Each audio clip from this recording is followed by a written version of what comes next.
Hello दोस्तों, आप सभी कैसे हैं। आई होप आप सभी अच्छे होंगे। आज हम प्ले बार्गेनिंग के इस टॉपिक को डिस्कस करेंगे।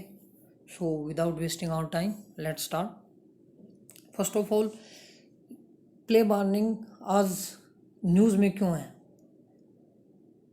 क्योंकि जो तबलीगी जमात के मेंबर्स हैं, जो अलग अलग कंट्री से बिलोंग करते हैं, वो सभी एक रिलीजियस कांग्रेशन के लिए दिल्ली इकट्ठे हुए।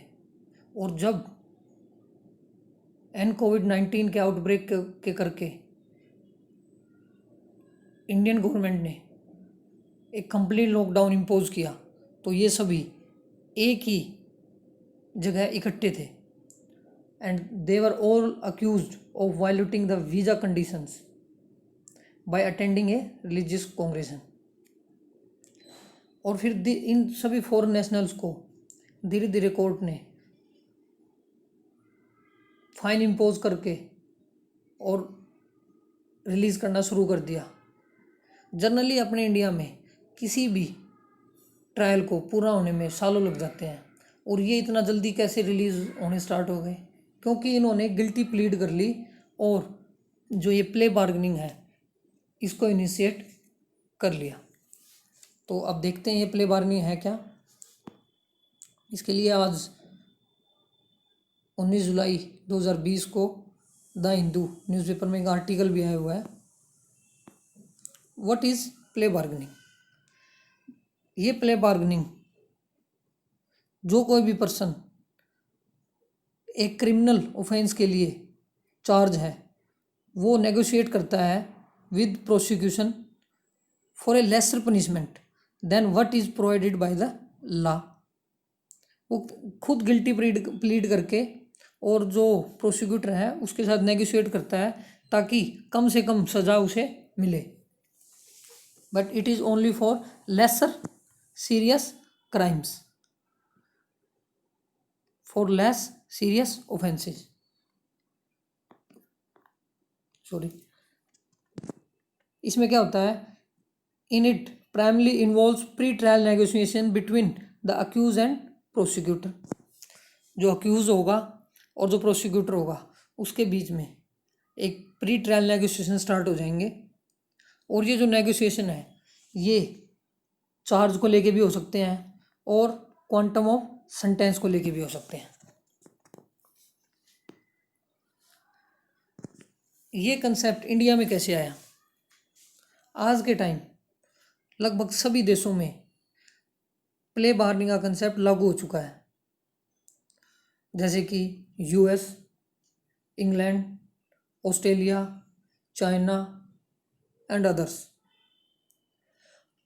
यूएस में ये 1970 में ये कंसेप्ट 1970s में आया था, और अब यूएस में तो ये इतना कॉमन हो चुका है कि 2010 में जो यूएस के डिस्ट्रिक्ट कोर्ट्स थे वहाँ लगभग 97% जो केसेस थे वो प्ले बार्गेनिंग से ही कंप्लीट हो गए।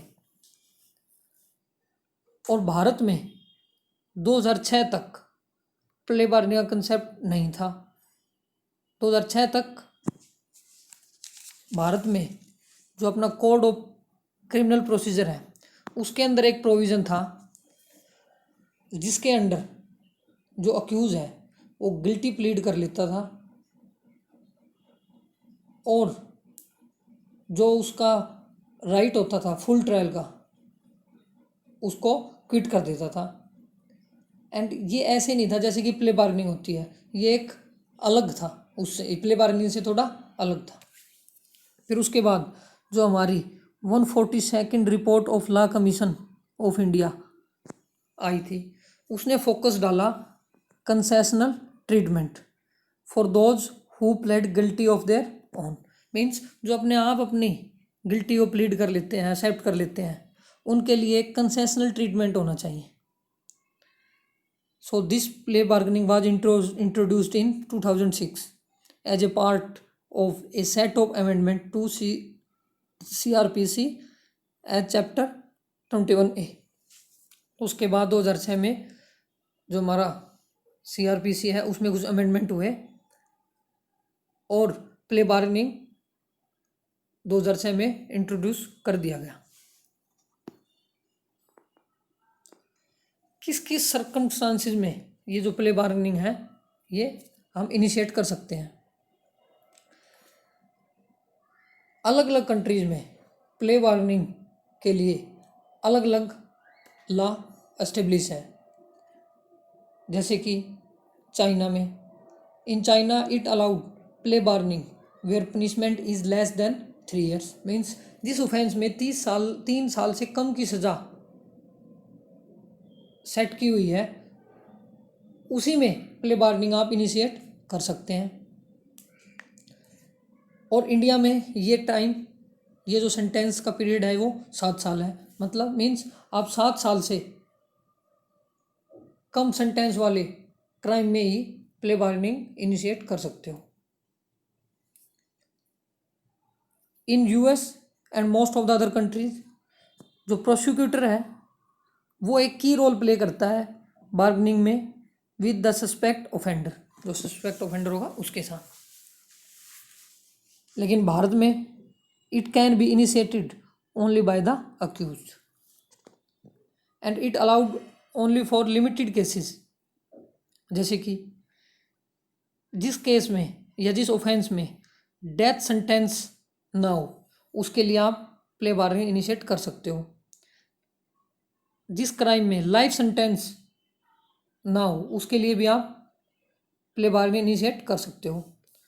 और जिसमें 7 साल से कम की सज़ा हो उसी ऑफेंस के लिए आप प्ले बार्गेनिंग इनिशिएट कर सकते हो। मतलब बेसिकली क्या है, जनरली अगर हम कोई भी ऑफेंस करते हैं तो उसके लिए कोर्ट के अंदर ट्रायल चलते रहते हैं और उसके लिए सालों लग जाते हैं। तो उसी टाइम को बचाने के लिए एक प्ले बार्गेनिंग का कंसेप्ट जो कि अदर कंट्रीज़ में बहुत पहले से है लेकिन अपने इंडिया में 2006 में लागू है। अगर अक्यूज्ड अपने आप से गिल्टी प्लीड कर लेता है तो उसको कंसेशनल ट्रीटमेंट दिया जाता है। मीन्स उस क्राइम के लिए जो सज़ा फिक्स की हुई है उससे कम सज़ा उसको सेंटेंस, कम वर्डिक्ट दिया जाता है। मीन्स कम सज़ा सुनाई जाती है। And it is also applicable to private complaints of which a criminal court has taken cognizance. मतलब अगर क्रिमिनल कोर्ट खुद भी अगर किसी प्राइवेट कंप्लेंट का संज्ञान लेता है उसके अंदर भी आप प्ले बार्गेनिंग इनिशिएट कर सकते हो। किस टाइप के ऑफेंस में प्ले बार्गेनिंग अलाउड नहीं है? जैसे कि अगर कोई ऑफेंस अफेक्ट करता है अपने कंट्री की सोशो इकोनॉमिक कंडीशंस को तो आप प्ले बार्गेनिंग इनिशिएट नहीं कर सकते। या फिर कोई ऑफेंस वुमेन के अगेंस्ट है उसमें भी आप प्ले बार्गेनिंग इनिशिएट नहीं कर सकते। या फिर कोई ऑफेंस एक 14 साल से कम उम्र के बच्चे के अगेंस्ट है उसमें भी आप प्ले बार्गेनिंग इनिशिएट नहीं कर सकते। जैसे कि अगर किसी क्रिमिनल केस में डेथ सेंटेंस है तो उसमें आप प्ले बार्गेनिंग इनिशिएट नहीं कर सकते। या फिर लाइफ सेंटेंस है उसमें भी नहीं कर सकते। या फिर उसमें 7 साल से ज़्यादा की सज़ा है उसमें भी आप नहीं कर सकते। लेकिन कुछ केसेस ऐसे हैं जिसमें 7 साल से कम की सज़ा है एज पर आवर लॉ, लेकिन उसमें भी अगर वो ऑफेंस एक वुमेन के अगेंस्ट है या फिर एक जो चाइल्ड जिसकी उम्र 14 साल से कम है उसके अगेंस्ट है या फिर हमारी सोशो इकोनॉमिक कंडीशन इफेक्ट हो रही है तो भी आप प्ले बार्गेनिंग इनिशिएट नहीं कर सकते। ये काम कैसे करती है? इसके लिए जो अक्यूज होगा या फिर एप्लीकेंट होगा वो एक पिटीशन फाइल करेगा एक एफिडेविट के साथ ये स्टेट करते हुए कि ये उसने वॉलेंटरली स्टेप उठाया है। आफ्टर दैट जो ऑनरेबल कोर्ट है वो एक नोटिस इशू करेगा किस किस को, प्रोसिक्यूटर को, कंप्लेनेंट और विक्टिम को अगर कोई है तो हियरिंग के लिए। उसके बाद जो जज है वो असरटेन करेगा एक इन कैमरा हियरिंग में कि जो एप्लीकेंट है उसने जो ये एप्लीकेशन इनिशिएट की है, मतलब अपने आप से गिल्टी प्लीड की है, वो वॉलंटरी नेचर की है या नहीं। अगर है तो उसके बाद जो जज है वो अलाउ करेगा किस किस को, प्रोसिक्यूटर को, इन्वेस्टिगेटिंग ऑफिसर को एंड विक्टिम को to hold a meeting for a satisfactory disposition of case. फिर ये तीनों बैठ के, जो प्रोसिक्यूटर है, इन्वेस्टिगेशन ऑफिसर है और जो विक्टिम है, एक टेबल पे बैठ के बार्गेनिंग करेंगे for the payment of compensation और the other expenses to the victim as it can be. Means कितना जो पेमेंट होगा कंपनसेशन है उसके लिए, और कोई भी जो एक्सपेंसेस विक्टिम के लगे हैं उनके लिए, ये सभी एक साथ बैठ के बार्गेनिंग करेंगे।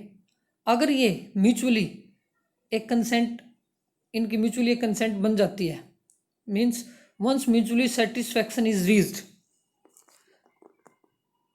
जो अक्यूज है उसको सज़ा सुनाई जाएगी।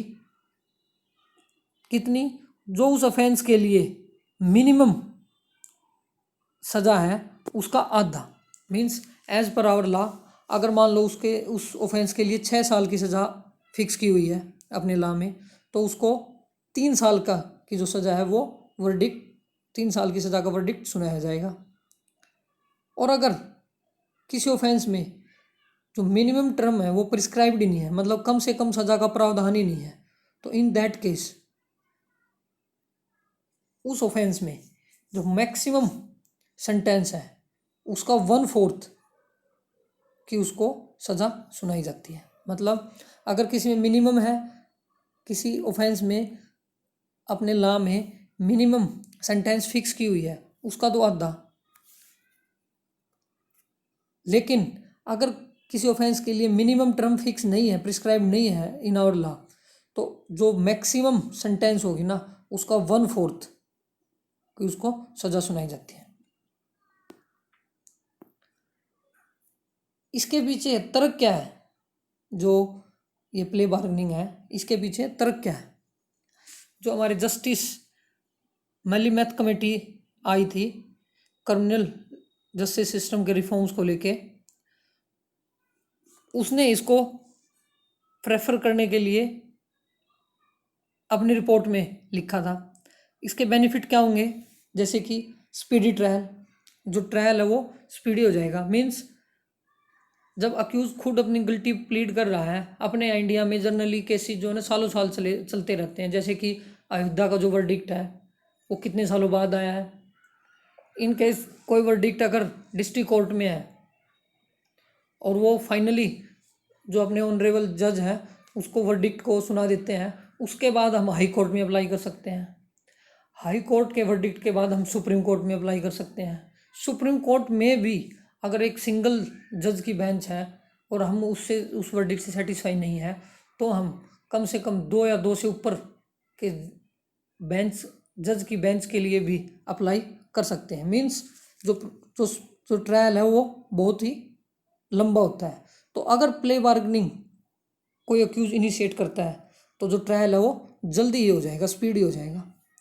सेकंड, जो अनसर्टेनिटी है कि इस क्रिमिनल केस का रिजल्ट क्या होगा, वो भी ख़त्म हो जाएगा। जैसे कि जनरली जो अक्यूज होता है उस पर बहुत सारे चार्जेस होते हैं, लेकिन अगर डिस्ट्रिक्ट कोर्ट ने उसको कुछ चार्जेस के लिए गिल्टी फिक्स की है और वो हाई कोर्ट में अप्लाई कर देता है, तो हाई कोर्ट में जाके उसके कुछ ना कुछ चार्जेस जनरली हम जो देखते हैं वो कम हो जाते हैं, और फिर ऐसे ही वो फर्दर सुप्रीम कोर्ट में अप्लाई कर देता है।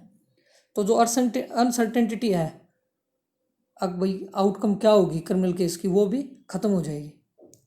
नेक्स्ट, जो लिटिगेशन कॉस्ट है वो भी बच जाएगी। मीन्स जब अक्यूज गिल्टी ही प्लीड कर लेगा तो आगे फर्दर लिटिगेशंस नहीं लगेंगे। Relieve the party of anxiety. Generally जब कोर्ट केसेस के ट्रायल चलते रहते हैं तो दोनों पार्टीज, विक्टिम भी और अक्यूज भी, कोर्ट के चक्कर लगा लगा के एक परेशानी का सामना करते रहते हैं। तो इन सब से भी वो बचेंगे। Over crowding of prisons.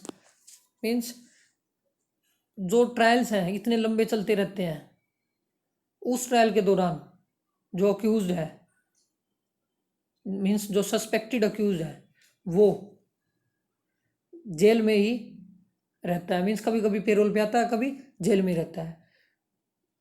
और जिसकी वजह से क्या होता है, जेल के अंदर ओवर क्राउडिंग हो जाती है। मीन्स मान लो फाइनली उस अक्यूज, जो सस्पेक्टेड अक्यूज है, उसको सजा ही ना हो, फिर भी वो जेल में रह रहा है इतने दिनों से, तो जो जेल की ओवर क्राउडिंग है वो भी कम हो जाएगी। Next, help offender fresh start.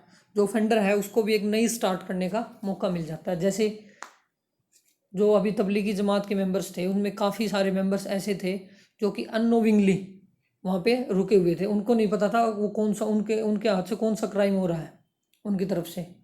सो उनको भी एक नई स्टार्ट करने का मौका मिल जाता है। So this was the all about the play bargaining. अगर आपको कोई डाउट है तो प्लीज़ कमेंट ज़रूर करें। Thank you for you all, best of luck.